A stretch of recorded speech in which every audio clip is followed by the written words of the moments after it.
আসসালামু আলাইকুম। এটা একটা গোরস্থান, বুঝতে পেরেছেন, বলার আসলে কিছু নাই। এটা একটা কবরস্থান। দেখেন, এই গোরস্থানের মাঝখানে পানিটা নষ্ট হচ্ছে। এখানে অজু করার ব্যবস্থা আছে, হাত মুখ ধোয়ার ব্যবস্থা রয়েছে। ভেতরে ঢুকে যদি কেউ চাই অজু কালাম করে তারপরে হয়তো জিয়ারত করতে পারবে, সেই ব্যবস্থাটা এখানে রেখেছে, খুবই চমৎকার।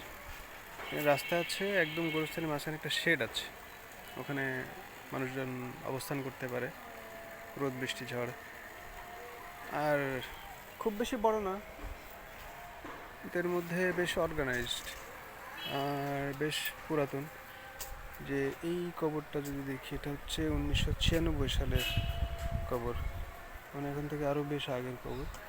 গোরস্থানটা বেশ পুরনো, আর এই পাশের কবরগুলো তো আরও অনেক পুরনো আছে। দেখে আসি, এদিকে বেশ কয়েকটা গেট রয়েছে, কবর আর ওই পাশে একটা মসজিদ। মসজিদ পেছনে পুকুর আছে, মাঝখান দিয়ে একটা রাস্তা চলে গেছে। এটার মৃত্যু তারিখ হচ্ছে 28 মাঘ 1407 বাংলা তারিখ। তার মানে এটাও কত পুরনো চিন্তা করছেন, অনেক পুরানো। এই যে মাঝখান দিয়ে দিয়ে রাস্তা আছে, বাধাই করা রাস্তা, এদিক দিয়েও গেট, এদিক দিয়ে মানে ঢুকতে পারে, ওদিক দিয়ে আরও অনেকগুলো গেট রয়েছে। আর গাছের পরিমাণ একটু কম, আরও গাছ থাকতে পারতো, নারকেল গাছ রয়েছে।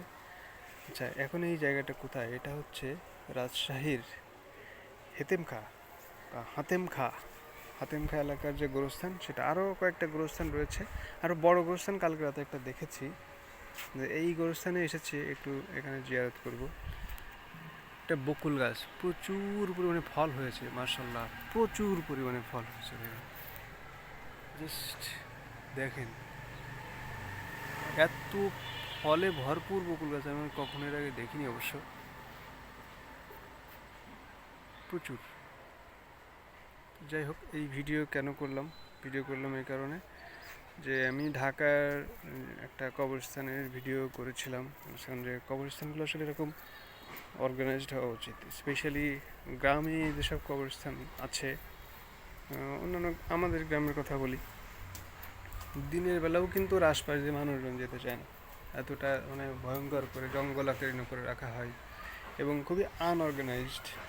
কবরস্থানে কোনো একটা নির্দিষ্ট কবরের পাশেও যাওয়া মুশকিল। ওটা ইচ্ছা করলে, একটু চেষ্টা করলে এবং ইচ্ছা করলে ওটাও খুব ভালো অর্গানাইজড করে কিন্তু রাখা সম্ভব।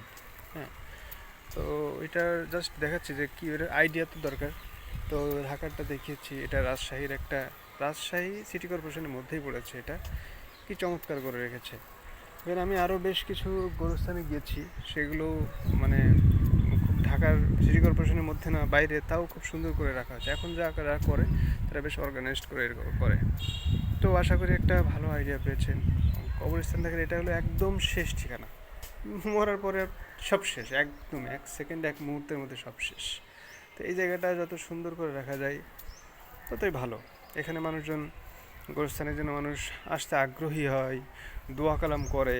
যারা আমরা আস্তিক মানুষ, আমরা আল্লাহতে বিশ্বাস করি, তারা তো ডেফিনেটলি আমাদের তো অনেক দোয়া প্রয়োজন। তো এই যে আশাটা, একটা ফুল গাছ লাগানো, ঘিরে রাখা যায়। গ্রামের সমস্যাটা হলো, যদি ঘিরে না রাখা হয় তাহলে তো গরু ছাগল সব খেয়ে যায় গাছপালা, ওইভাবে উৎপাদন কোনো কিছু হয় না। তো সেই সেন্সে প্রথম কাজটা হচ্ছে গোরস্থানটা ভালো মতো চারপাশ দিয়ে ঘেরা, তারপরে হচ্ছে এরকম একটু ব্লক তৈরি করা, যে ব্লক তৈরি করা একটু পরপর, যাতে একটু ছোটো ছোটো হলেও রাস্তা থাকে এবং পরিকল্পিতভাবে কবরটা করা হয়। যে দেখা যাচ্ছে যে 5-6 বছর পরে চেনাই যায় না ওটা কার কবর, নিজের দাদা বাপদাদার কবরই, চাচাদের কবরই চেনা যায় না, এরকম যাতে না হয়, ওইটার যত্ন নেওয়ার দরকার না বলেন। হাওয়েভার, অনেক কথা বললাম। আল্লাহ হাফিজ, আসসালামু আলাইকুম।